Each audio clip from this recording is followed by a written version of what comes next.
আসসালামু আলাইকুম সুপ্রিয় শিক্ষার্থীবৃন্দ, আপনারা যারা জাতীয় বিশ্ববিদ্যালয়ে ভর্তি পরীক্ষা দিবেন অর্থাৎ এবছর 24-25 সেশন যারা আছেন অনার্স প্রথম বর্ষে ভর্তি হবেন। আগে যেমন পয়েন্ট আকারে ভর্তি হইতো, এখন আর সেই সুযোগ নেই। এখন আপনাদের হচ্ছে একটা টেস্ট নিবে, একটা ভর্তি পরীক্ষা নিবে, যার মাধ্যমে আপনি উত্তীর্ণ হয়ে আপনার পছন্দ অনুযায়ী ডিপার্টমেন্ট অথবা পছন্দ অনুযায়ী কলেজে ভর্তি হতে পারবেন। আবার বলছি, আপনার এবছর একটা ভর্তি পরীক্ষা হবে না। ভর্তি পরীক্ষা দিতে গেলে আপনার কিন্তু না দিতে পারলে কিন্তু আপনি চান্স পাবেন না। তো এটা নিয়ে আমরা শেষের দিকে আলোচনা করব। আগে আমরা একটু সার্কুলারটা বোঝার চেষ্টা করি। তো আমরা এখানে যদি আমি আপনাদেরকে দেখাই, আপনারা এখানে দেখতে পাচ্ছেন যে আপনাদের সার্কুলার 2024-25 শিক্ষাবর্ষের প্রথম বর্ষে যারা স্নাতক ভর্তি পরীক্ষা দেবে তাদের জন্য আবেদনের তারিখ অলরেডি শুরু হয়ে গিয়েছে। আমরা যদি একটু বলি 21শে জানুয়ারি থেকে শুরু হয়ে গিয়েছে। এখন আমরা যদি একটু দেখি 28শে ফেব্রুয়ারি, কি বললাম, 28শে ফেব্রুয়ারি 2025 সাল, অর্থাৎ 21 জানুয়ারি থেকে শুরু হয়েছে, 28 ফেব্রুয়ারি পর্যন্ত আপনি কি করতে পারবেন, আবেদন করতে পারবেন। ভর্তি পরীক্ষা কবে? ভর্তি পরীক্ষা হচ্ছে 3 মে 2025, অর্থাৎ আপনারা যদি এভারেজ চিন্তা করেন ফেব্রুয়ারি, মার্চ, এপ্রিল, অর্থাৎ 3 মাস পর্যাপ্ত পরিমাণ হাতে সময় পাবেন। এরপরে দেখেন পরীক্ষার সময় হচ্ছে সকাল 11টা থেকে দুপুর 12টা। তাহলে এটা হচ্ছে আপনার আবেদন। ভর্তি পরীক্ষা কবে এবং কয়টার সময় হবে সেটা আমরা দেখালাম। এরপরে দেখেন আমরা ভর্তি পরীক্ষার ক্ষেত্রে আসলে কি কি হবে, কোন বিষয়গুলো নিয়ে, এগুলো নিয়ে আমরা কথা বলবো। আবেদন ফি মাত্র 700 টাকা। আবেদন ফি মাত্র 700 টাকা এবং বাকিটা হচ্ছে আমরা সামনে আলোচনা করব। এখন এখানে আমরা যদি একটু দেখাই যে এই ক্ষেত্রে যারা যারা মানে অ্যাপ্লাই করার যোগ্যতা রাখবেন শুধু তারা দেখেন, যদি মানবিক, ব্যবসা শিক্ষা এবং বাংলাদেশ কারিগরি শিক্ষা বোর্ড, মানবিক শাখা, ব্যবসা শিক্ষা এবং বাংলাদেশ কারিগরি শিক্ষা বোর্ড যারা আছেন, অর্থাৎ এইচএসসি বিজনেস ম্যানেজমেন্ট ও ডিপ্লোমা ইন কমার্স শাখা, তো বুঝেন মানবিক এবং কমার্স এবং বাংলাদেশ কারিগরি শিক্ষা বোর্ড যদি হয়, একটু খেয়াল করেন এসএসসি হচ্ছে 2.5 পয়েন্ট থাকতে হবে, মিনিমাম কত, 2.5 পয়েন্ট থাকতে হবে। 2.5 পয়েন্ট না হলে কিন্তু অ্যাপ্লাই করতে পারবে না। পরে আবার যদি বলি এইচএসসি হচ্ছে 2.5 পয়েন্ট, তাহলে দুইটা মিলে হচ্ছে 5 পয়েন্ট আসে। এখন এভারেজ আপনাকে 2.5 থাকতে হবে এবং সেটা 2.5 থাকার পরে যোগ করে 5.5 থাকতে হবে। 5.5 থাকলে তবেই আপনি অনার্সে ভর্তি হওয়ার জন্য অ্যাপ্লাই করার যোগ্যতা সম্পূর্ণ। এটা হচ্ছে মানবিক এবং ব্যবসা শিক্ষা। আর হচ্ছে আপনার বাংলাদেশ কারিগরি বিজ্ঞান শাখার জন্য এবং বাংলাদেশ কারিগরি শিক্ষা বোর্ডের জন্য 2.75 অর্থাৎ 2.75 অর্থাৎ 2.75, এটা হচ্ছে এসএসসি, আর এইচএসসি 2.5। এই এসএসসি আবার বুঝেন, এসএসসি 2.75, এইচএসসি হচ্ছে 2.5। এইটার ন্যূনতম থাকতেই হবে এসএসসি এইচএসসি তে, এবং এটা গড় করে যেন 6 পয়েন্ট থাকে। তার মানে হচ্ছে বিজ্ঞানের জন্য আপনার 6 পয়েন্ট এবং মানবিক এবং কমার্সের জন্য বলছে 5.5, 5.5 এটা থাকতে হবে। এটা হচ্ছে আপনার ন্যূনতম যোগ্যতা। আপনার এই যোগ্যতা থাকলে তবে আপনি আবেদন করতে পারবেন। ঠিক আছে, এরপরে দেখেন এরপর আমরা যদি বলি এ লেভেল, ও লেভেল, এটা নিয়ে কথা বলবো না। আমরা একটু আসি যে আবেদন ফর্ম করতে গেলে আপনার যে যে বিষয়গুলো মাথায় রাখা উচিত। বলছে আবেদন অবশ্যই যে শাখার থেকে উত্তীর্ণ হয়েছেন, লাইক আপনি মানবিক থেকে, বা আপনি কমার্স থেকে, অথবা সায়েন্স থেকে, তো আপনাকে প্রাথমিক আবেদন সেই ফর্মে পূরণ করতে হবে।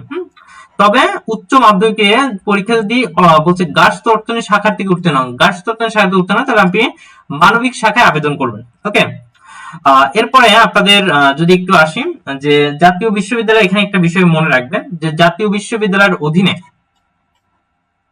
দেখেন, জাতীয় বিশ্ববিদ্যালয় 2023-24 শিক্ষাবর্ষে স্নাতক বা সম্মান, প্রফেশনাল বা স্নাতক, নিয়মিত প্রাইভেট কোর্সে অধ্যয়নরত কোন শিক্ষার্থী প্রথম বর্ষ শ্রেণীতে ভর্তি হতে পারবেন। অর্থাৎ আপনি অনার্সে ভর্তি আছেন কিন্তু আপনি আবার যদি ভর্তি হতে চান সেক্ষেত্রে আপনি ভর্তি হতে পারবেন না। তবে পারবেন, সেক্ষেত্রে আগেরটা আপনাকে বাতিল করতে হবে। অর্থাৎ আপনি, এটা হচ্ছে 24-25, আপনি যদি 23-24 বর্ষের শিক্ষার্থী হয়ে থাকেন তাহলে আপনি সেই ক্ষেত্রে যদি কোথাও ভর্তি থাকেন ওটা ভর্তি বাতিল করে তারপরে আপনাকে পরীক্ষায় যুক্ত হতে হবে। ঠিক আছে, এটা হচ্ছে গুরুত্বপূর্ণ একটা ইনফরমেশন, একটু মাথায় রাখবেন। এটা খুবই গুরুত্বপূর্ণ এবং কার্যকরী বিষয়। প্রাথমিক আবেদন হচ্ছে 21শে জানুয়ারি থেকে 28শে ফেব্রুয়ারি পর্যন্ত।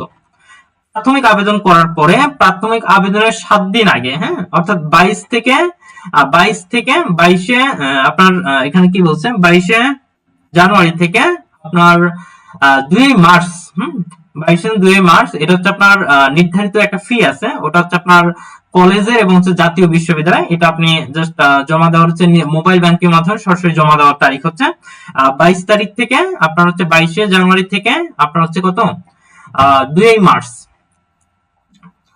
বা 2রা মার্চ। তারপরে দেখেন কলেজ কর্তৃক অনলাইন আবেদন, মানে কলেজ কর্তৃক অনলাইনে প্রাথমিক আবেদন, সেক্ষেত্রে হচ্ছে 22শে জানুয়ারি থেকে আপনার হচ্ছে 4ঠা মার্চ। তো এই বিশেষ করে এটা একটা স্ক্রিনশট নিয়ে রাখবেন, এই তারিখগুলো কিন্তু খুবই গুরুত্বপূর্ণ।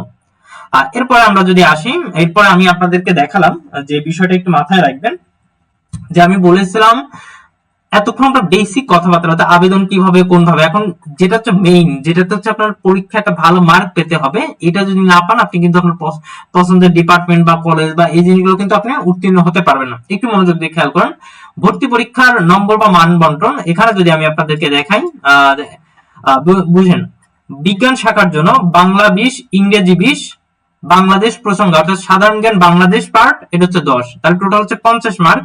পদার্থবিজ্ঞান 17, রসায়ন 17, গণিত বা জীববিজ্ঞান যে কোনো একটা দাগাইতে পারবেন, সেটা হচ্ছে 16। তাহলে এদিকে হচ্ছে 17, 17, 16, এখানে 50, এখানে 50, টোটাল হচ্ছে 100 মার্ক। মানবিক এবং ব্যবসা শিক্ষার জন্য বাংলা 25, ইংরেজি 25, আর হচ্ছে বাংলাদেশ প্রসঙ্গ অর্থাৎ সাধারণ জ্ঞান 10, তাহলে 25, 25, 50, 10, 60। আর উচ্চ মাধ্যমিক, হ্যাঁ, উচ্চ মাধ্যমিক পর্যায়ে পঠিত বিষয়ের মধ্যে যে কোনো 4টি বিষয়, অর্থাৎ আপনি যে উচ্চ মাধ্যমিক যে আর্টসের সাবজেক্ট রয়েছেন সেগুলো যে কোনো 4টা বিষয়। আর কমার্সের জন্য হিসাব বিজ্ঞান 20, ব্যবসা নীতি ও প্রয়োগ 20। তাহলে বুঝেন যে মানবিক এবং মানবিক বা গার্হস্থ্য অর্থনীতি শাখার ক্ষেত্রে মানে হচ্ছে আপনার উচ্চ মাধ্যমিক পড়তে যে কোনো 4টা বিষয়, আর ব্যবসা শিক্ষার জন্য হিসাব বিজ্ঞান 20, ব্যবসা নীতি ও প্রয়োগ 20, টোটাল হচ্ছে 60 মার্ক। তো এখানে আমরা টোটাল হচ্ছে 40 মার্ক, তাহলে এখানে 40, আমরা এখানে দেখতে পাচ্ছি বাংলা ইংরেজি সাধারণ জ্ঞান হচ্ছে 60, আর এখান থেকে হচ্ছে 40, টোটাল হচ্ছে 100 মার্ক। তাহলে ভর্তি পরীক্ষা হবে 100 মার্ক, এটা আপনি ভর্তি পরীক্ষার নাম্বার, এই ভর্তি পরীক্ষার নাম্বার 100 মার্কের মধ্যে 5 নাম্বার হচ্ছে 35 মার্ক। 100-র মধ্যে আপনাকে পাস করতে হলে আপনাকে 35 পেতে হবে। এরপরে এসএসসি জিপিএ 40%, এইচএসসি জিপিএ 60%, এখানে এই 40% আর 60% করে কত আপনার হচ্ছে 100 মার্ক, আর এদিকে হচ্ছে 100, টোটাল হচ্ছে 200 মার্কের পরীক্ষা, অর্থাৎ 100 হচ্ছে আপনার সিজিপিএ এর জিপিএ এর উপর এসএসসি এইচএসসি মিলে 100, আর হচ্ছে আপনার কি ভর্তি পরীক্ষা নম্বর হচ্ছে এখানে কত 100। তাহলে এই হচ্ছে আপনার টোটাল 200 মার্কের ভর্তি পরীক্ষা হবে। এরপর আমরা যদি একটু খেয়াল করি, ভর্তি পরীক্ষার প্রবেশপত্র এইচএসসি পরীক্ষা রেজিস্ট্রেশনে পরীক্ষা কেন্দ্রে উপস্থিত হতে হবে, অর্থাৎ পরীক্ষা যেদিন দিতে যাবেন ওই দিন ভর্তি পরীক্ষার প্রবেশপত্র এবং এইচএসসি পরীক্ষার রেজিস্ট্রেশন কার্ড নিয়ে যাবেন। এবং পরীক্ষা হচ্ছে আপনার 10:30 মিনিটের মধ্যে আপনার কলেজে কি থাকতে হবে, প্রবেশ থাকতে হবে, বা আপনার নির্ধারিত আসনে বসে থাকবে।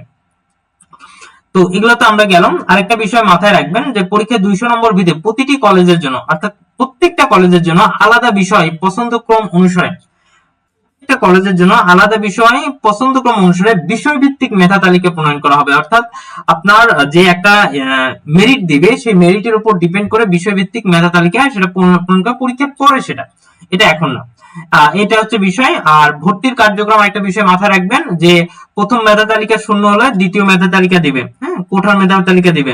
এই প্রথম এবং দ্বিতীয় রিলিজ স্লিপের মধ্যে আপনার সম্পূর্ণ হবে, এরপরে কিন্তু আর কোনো রিলিজ স্লিপ দেওয়া থাকবে না, সুযোগ হবে না। তার মানে 1 নাম্বার এবং 2টা রিলিজ স্লিপ দেওয়া হবে, প্রথমটা যদি ফাঁকা থাকে সেক্ষেত্রে দ্বিতীয়টা। বাকি বিস্তারিত আমরা ধীরে ধীরে, এগুলো আপাতত আপনাদের লাগবে না, আপাতত যতটুকু আলোচনা এটা আমরা বললাম। তো আপনার ভর্তি পরীক্ষার ক্ষেত্রে আমরা কিন্তু এটা একটু দেখলাম। এটা এখন আমি আরেকটা ভিডিও আপনাদেরকে নেক্সটে বানাবো যে আপনি কিভাবে অ্যাপ্লাই করবেন সেটা নিয়ে একটা ভিডিও। তাহলে মেইন যে বিষয়টা আপনারা দেখলেন যে তারিখ ডেটটা মনে রাখবেন, আর ভর্তি পরীক্ষা কি কি বিষয় হবে এটা একটু মনে রাখবেন, ঠিক আছে? দুইটা জিনিস আপাতত মনে রাখলেই হবে। এখন আমি আপনাদেরকে একটা জিনিস বলার চেষ্টা করি, যদি আপনাদেরকে একটু দেখাই,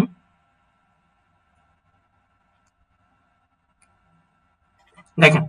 তো এই আপনাদের অ্যাডমিশনের জন্য তো আপনারা এখানে দেখলেন যে বাংলা ইংরেজি সাধারণ জ্ঞান, দেখেন এখানে সায়েন্সের জন্য পদার্থ বিজ্ঞান রসায়ন, মানে বাংলা ইংরেজি সাধারণ জ্ঞানের সাথেও আপনার গ্রুপ সাবজেক্ট গুলো যে প্রস্তুতি, এখন এই প্রস্তুতি যারা এখন বুঝতে পারবেন না যে আপনার কি কি পড়া উচিত, কোনগুলো পড়া উচিত, কোনগুলো বাদ দেওয়া উচিত, এই অল্প সময় 3 মাসে কোন কোন বিষয়গুলো পড়লে ভালো একটা রেজাল্ট মেক করতে পারবেন পরীক্ষায়। ও এখন অ্যাডমিশন কিন্তু এরকম না 100% কমন পড়ে, যেমন এসএসসি এইচএসসি, এখানে কমন পড়ে কিন্তু কৌশলগুলো আপনার অ্যাপ্লাই করা যায়, হ্যাঁ, কৌশলগুলো আপনি জানা থাকলে সেগুলো আপনি কি ভর্তি পরীক্ষায় ভালো স্কোর করতে পারেন। এখানে বিষয়টা কিন্তু এরকম না আপনি প্লাস পাইলেন, আপনি গোল্ডেন পাইলেন বা আপনি পাস করলেন, এটা কিন্তু ম্যাটার না। ম্যাটার হচ্ছে এখানে যত লক্ষ মানুষ পরীক্ষা দিবে সেইখান থেকে একটা মেরিট দেওয়ার পরে সেই মেরিট থেকে কিন্তু আপনি আপনার পছন্দ মতো সাবজেক্ট ডিপার্টমেন্ট নেবে। তার মানে এটা কিন্তু আপনি যত অবহেলা করবেন আপনার জন্য লস। এখন আপনি যদি নিজে নিজে পড়তে পারেন, বুঝতে পারেন, খুব ভালো। আর যদি না আসলে আমার একটা কিছু করা দরকার, সেই ক্ষেত্রে আমাদের একটা কোর্স আছে, হ্যাঁ, অনলাইন কোর্স। আমরা যদি একটু দেখাই, এই অনলাইন কোর্স আপনারা প্রত্যেকেই জানেন। এই অনলাইন কোর্সের ক্ষেত্রে এটা একটু মাথায় রাখবেন যে অনলাইন কোর্সের মানবিক, কম, অর্থাৎ আপনারা যদি বলি আর্টস বা হিউম্যানিটিজ, তারপর হচ্ছে সায়েন্স, কমার্স, তিনটা ইউনিটের জন্য আমাদের কোর্স ফি মানে প্রত্যেকটা সাবজেক্ট, বাংলা, ইংরেজি, সাধারণ জ্ঞান এবং গ্রুপ সাবজেক্ট, যেগুলো আপনারা দেখলেন, শুধুমাত্র জাতীয় বিশ্ববিদ্যালয়, 7 কলেজ, গুচ্ছ এবং এরপরে বাকি যে বিশ্ববিদ্যালয় পরীক্ষা সবগুলোরই প্রস্তুতি হবে। তবে স্পেশালি যারা আছেন আপনার জাতীয় বিশ্ববিদ্যালয়ের 7 কলেজ পরীক্ষা দিবেন এবং গুচ্ছতে দিবেন, তাদের এটা 100% কভারেজ দিবে এবং পাশাপাশি অন্যান্য যেগুলো ভর্তি পরীক্ষা হবে সেগুলোতেও আমরা আপনাকে সাপোর্ট দেব। তো এটার জন্য আমাদের কোর্স ফি নির্ধারণ করা হয়েছে 3000 টাকা। কোর্স ফি নির্ধারণ করেছে 3000 টাকা। তবে আপনি যদি আগামী মানে 5ই ফেব্রুয়ারি, অর্থাৎ 5ই ফেব্রুয়ারির মধ্যে ভর্তি হন, তাহলে আপনি 1250 টাকায় ভর্তি হতে পারবেন। আমাদের ক্লাস শুরু 15 ফেব্রুয়ারি থেকে, হ্যাঁ। তাহলে ডিসকাউন্টে কত, আমরা অফার যদি বলি, অফার হচ্ছে কত, 1250 টাকা। সেটা কয় তারিখ পর্যন্ত, সেটা হচ্ছে 5ই ফেব্রুয়ারি, হ্যাঁ, 5ই ফেব্রুয়ারি পর্যন্ত আমরা 1250 টাকায় আপনি কি হতে পারবেন, ভর্তি হতে পারবেন। 3000 টাকা হলেও কোর্স ফি হচ্ছে কত, আপনি 12 ফেব্রুয়ারি পর্যন্ত ভর্তি হতে পারবেন অনলাইন কোর্স। এখন আপনি বলবেন যে কিছু বাদ দেওয়া লাগবে, না, আপনার কিচ্ছু করতে হবে না। আপনার কাজ হবে ক্লাস করা। আমরা পিডিএফ দিয়ে দেবো আপনাদেরকে, যা যা পড়াবো, যে জিনিসগুলো লাগে সেগুলো পিডিএফ দিয়ে দেবো। অর্থাৎ আপনি সর্বোচ্চ পরিমাণ সাজেশন, ক্লাস, পিডিএফ, মানে এটার জন্য আর কোথাও দৌড়াইতে হবে না, ওই ভাইয়া সেই ভাইয়ের কাছে দৌড়াইতে হবে না। এখানে আপনাকে কমপ্লিট একটা প্রস্তুতি হয়ে যাবে। আপনার কাজ হবে আপনি বাসায় থাকে আমাদের অনলাইন ক্লাস করা। আপনার কোনো প্রবলেম থাকলে আমরা হোয়াটসঅ্যাপ বা হচ্ছে আপনাদের জুমের মাধ্যমে বা গুগল মিটের মাধ্যমে আপনি আমার সাথে যে কথা বলতে পারবেন, অথবা আমাদের ফেসবুক লাইভের মাধ্যমে ক্লাসগুলো হবে। তো যারা ভর্তি হতে চান তারা 1250 টাকায় ভর্তি হতে পারবেন। এটা হচ্ছে সকলের জন্য। সেটা হচ্ছে আপনি কয় তারিখ পর্যন্ত, সেটা হচ্ছে 5ই ফেব্রুয়ারি পর্যন্ত। তো যারা যোগাযোগ করতে চান আমার সাথে হোয়াটসঅ্যাপে যোগাযোগ করবেন 0326881526। এবং আমরা নিয়মিত আপনাদের জন্য ফ্রি ক্লাস নিব, আয়োজন ইনশাআল্লাহ করব। তো আপনারা আমরা ফ্রি ক্লাসগুলো দেখবেন যে কেমন লাগে, এরপর আপনারা সিদ্ধান্ত নেবেন। তো এই হচ্ছে আমাদের আজকের আয়োজন এবং আজকের অ্যাপ্লাই, এই জিনিসটা আপনারা একটু মাথায় রাখলেই হবে। তাহলে আমাদের অনলাইন কোর্স ফি অর্থাৎ এটা যদি বলি তাহলে হচ্ছে কত, অনলাইন কোর্স ফি হচ্ছে 3000 টাকা। কিন্তু আপনি অফার 1250 টাকায় ভর্তি হতে পারবেন কয় তারিখ পর্যন্ত, সেটা হচ্ছে 5ই ফেব্রুয়ারি পর্যন্ত। তো এই হচ্ছে আমাদের বিষয়। এছাড়াও আপনাদের যদি কোনো প্রশ্ন থাকে, কোনো বিষয় জানার থাকে, আমাদের অবশ্যই কমেন্টে জানাবেন। তো আজকে এই লাইভ পর্যন্তই। আমরা ইনশাআল্লাহ আগামী লাইভ অর্থাৎ পরবর্তীতে আপনারা কোনটা ক্লাস চান বা কি চান, আমরা প্রতিনিয়ত আমাদের এই পেজগুলোতে, আমরা যে আলাদা ইংলিশ বা জাতীয় বিশ্ববিদ্যালয়ের যে পেজে আছে এই পেজগুলোতে নিয়মিত আমাদের আপডেট গুলো দেখবেন। তো আজকে এই পর্যন্তই। আসসালামু আলাইকুম, শুভরাত্রি।